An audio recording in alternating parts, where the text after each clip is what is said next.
Dragon Ball Z is famous for its explosive battles and unforgettable techniques. Today, we're diving into the series to rank some of its most iconic attacks. We'll judge these mighty moves based on their effectiveness, versatility, and overall impact. At the top of our list is the Dragon Fist, arguably the coolest attack in the Dragon Ball series. This epic move, one of Goku's most jaw-dropping techniques, packs a punch that'll leave you in awe. Picture this, Goku charges forward, his fist engulfed in golden energy that morphs into a massive dragon. It's a sight to behold and a fan favorite, even though it's not officially part of the main storyline. Fun fact, when I first heard about Dragon Ball Z from my cousins, they told me the Dragon Fist was a one-hit kill move. While that might be a bit of an exaggeration, it's not far from the truth. This technique has proven super effective in almost every battle it's been used in, with the possible exception of the fight against Omega Shenron. What makes the Dragon Fist stand out is its versatility.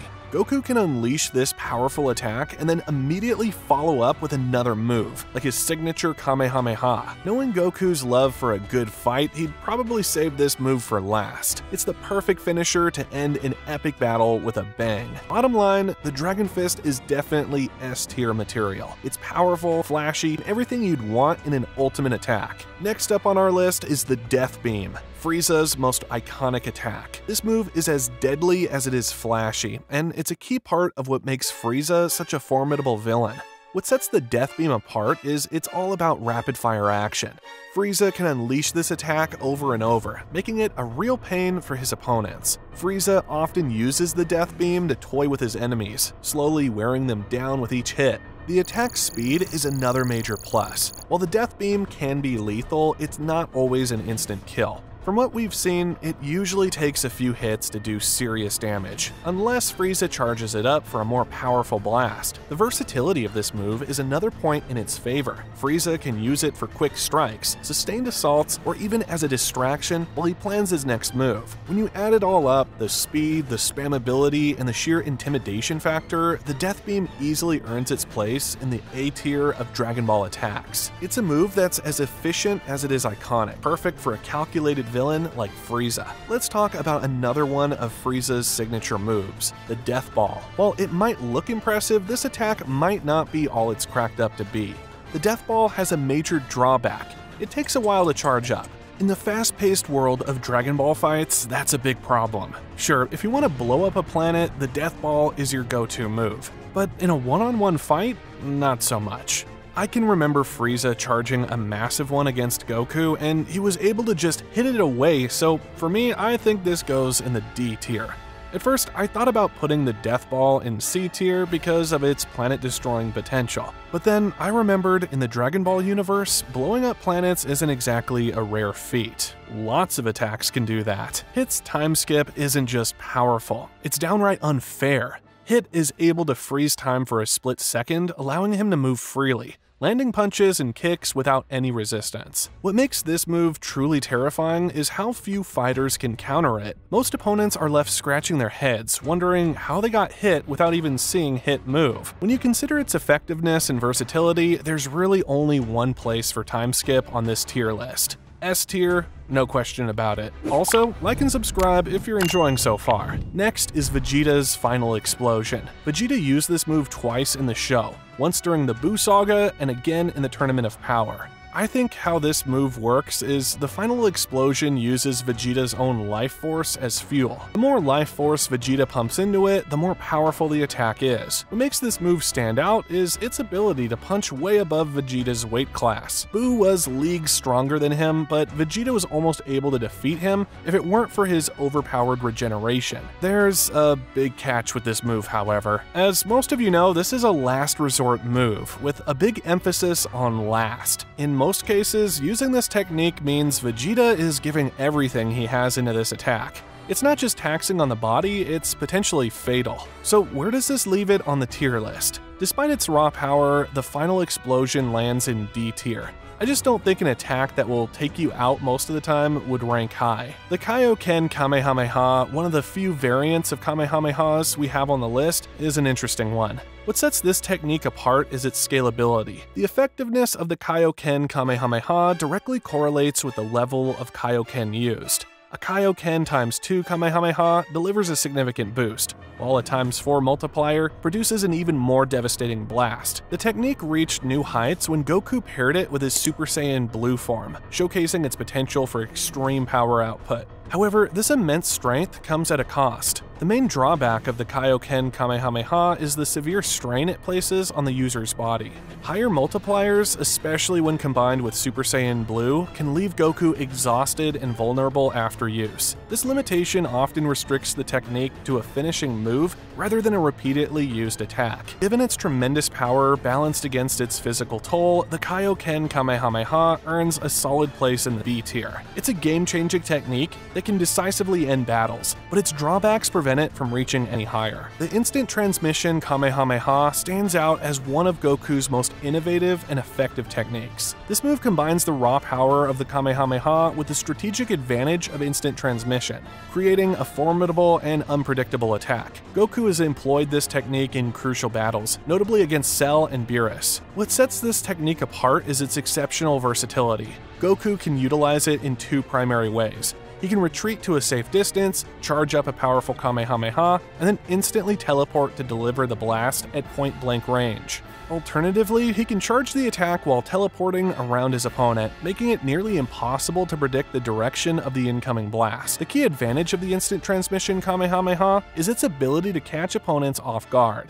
By combining instant movement with a powerful energy attack, Goku can strike from unexpected angles, bypassing an enemy's defenses. This combination of safety and power is rare among energy-based techniques. Given its strategic depth, raw power, and element of surprise, the instant transmission Kamehameha undoubtedly belongs in the S tier of techniques. Next on the list is the Stardust Breaker, also known as Soul Punisher. This technique stands out as one of the most unique and potent moves in the Dragon Ball universe. The Stardust Breaker's primary function is to target and destroy evil energy within an opponent. According to lore, this attack has the remarkable ability to obliterate evil souls while leaving those with pure hearts unharmed. This selective nature sets it apart from most other techniques in the series. Doing a bit more research on this attack, it might even be an unblockable move. The effectiveness of the Stardust Breaker is particularly high in the context of Dragon Ball battles. Given that the majority of opponents faced by the Z-Fighters tend to have evil intentions, this move could theoretically end most conflicts swiftly and decisively. Considering its potential unblockable nature, its effectiveness against evil entities, and its purifying properties, the Stardust Breaker undoubtedly earns its place in the S tier of techniques. As a die-hard Dragon Ball fan, I can't help but get excited when Vegeta unleashes his Big Bang attack. It's one of my favorite attacks from Vegeta, however, it's not as good as I used to think. Vegeta doesn't use this move as frequently as some of his other attacks. Its debut against Android 19 was impressive, but since then, it hasn't done much. One of the Big Bang attack's main weaknesses is its charge time. This delay often puts Vegeta at a disadvantage against quicker opponents. For instance, when he was charging up the attack to defeat Frieza in Resurrection F, Frieza was able to blow up the Earth before he was able to launch it. It's also worth noting that even some of Vegeta's adversaries, like Moro, have commented on the attack's shortcomings. This suggests that its reputation may have diminished over time. When we look at its overall performance, the Big Bang attack hasn't been as impactful as its name suggests. Considering all this, I'll put it in the C tier. The Tribeam stands out as a unique and formidable attack in the Dragon Ball universe. According to Roshi, it boasts power that surpasses even the iconic Kamehameha. However, this incredible strength comes at a steep cost. The most significant drawback of the Tribeam is its impact on the user's life force. Each use of this technique shortens the wielder's lifespan. Even more alarming, repeatedly using the Tribeam in quick succession can prove fatal. This makes it a true double-edged sword in battle. Given its extreme nature, the Tribeam is best reserved as a last resort. When comparing it to other desperate measures in the Dragon Ball series, it holds up reasonably well. Its sheer power can turn the tide of battle, and as long as the user exercises caution, it won't result in immediate death. Considering both its strengths and limitations, I would place the Tribeam in the B tier of Dragon Ball techniques. It's undeniably powerful and can be a game changer in critical moments. Yet, its severe drawbacks prevent it from reaching the top tier of attacks. The Special Beam Cannon is Piccolo's signature move and holds a special place in Dragon Ball history. Its corkscrew beam and finger-pointing stance make it instantly recognizable to fans. However, when we examine its practical application in battle, some significant drawbacks become apparent. The most glaring weakness of the Special Beam Cannon is its lengthy charge time. The technique often requires one of two scenarios to be effective: a teammate distracting or engaging the enemy while Piccolo charges the attack, or a clever strategy to create an opening long enough to unleash the beam. This dependence on external factors limits the Special Beam Cannon's versatility. Unlike more flexible techniques that can be used reactively or with minimal preparation, Piccolo's move demands specific circumstances to be truly useful. While the Special Beam Cannon has had its moments of glory, most notably in Goku's sacrifice against Raditz, these instances are relatively rare. Considering its limitations in charge time, versatility, and overall effectiveness in various combat situations, I would place the Special Beam Cannon in the D tier. The Destructo Disc stands out as Krillin's most iconic and effective technique in the Dragon Ball series. This razor-sharp energy disc has proven its worth time and time again, showcasing both versatility and deadly precision. One of the Destructo Disc's most impressive features is its cutting power. It effortlessly slices through a wide range of targets like buildings, mountains, and even formidable opponents. This ability to damage foes who might otherwise outclass the user makes the Destructo Disc a great equalizer in battle. The technique's versatility is another key strength. Throughout the series, we've seen both Krillin and Goku employ creative strategies with the Destructo Disc. Its maneuverability allows for surprise attacks and tactical advantages that other energy-based moves might lack. Moreover, the Destructo Disc's efficiency is notable. Unlike some techniques that drain significant energy, skilled users can launch multiple discs in succession, making it a sustainable option in prolonged fights. However, it does lose some points due to the fact that extremely powerful opponents have been known to catch or deflect the disc, and its effectiveness can be limited if the user is substantially weaker than their target.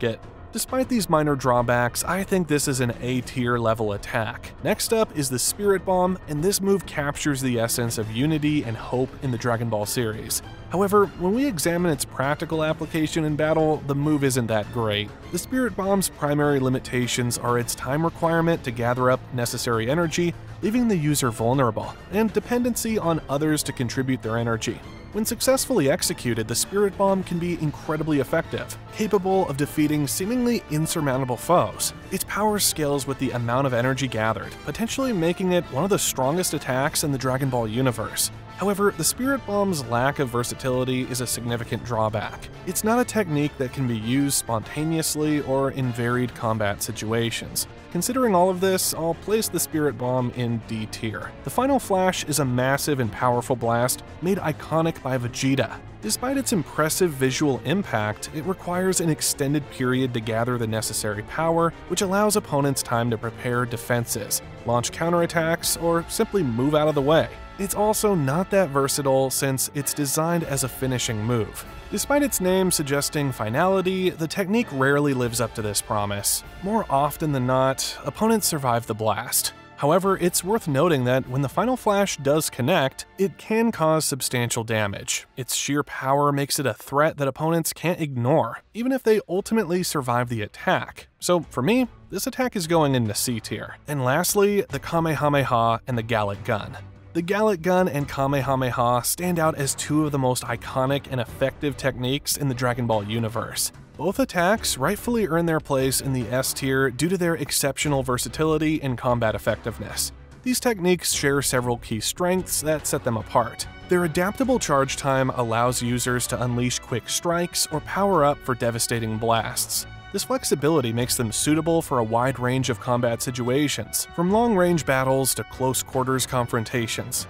Additionally, users can scale the power output based on their needs and energy reserves, adding another layer of tactical advantage. The Kamehameha in particular showcases unparalleled versatility. Throughout the series, we've seen numerous variations of the technique, each suited to specific situations or users. Goku has demonstrated especially creative applications, such as using the Kamehameha for propulsion or even firing it from his feet.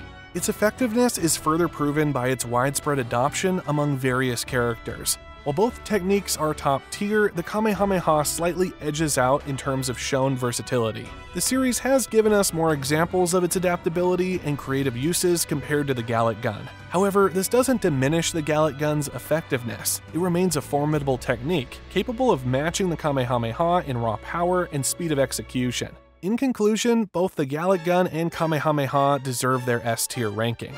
They exemplify the ideal balance of power, speed, and versatility that defines truly exceptional techniques in the Dragon Ball universe. And that's my ranking of Dragon Ball's iconic attacks. This was just a fun video I wanted to make, but let me know if you agree or disagree with the list. If you enjoyed the video, like and subscribe. Also, check out my other videos. See you there.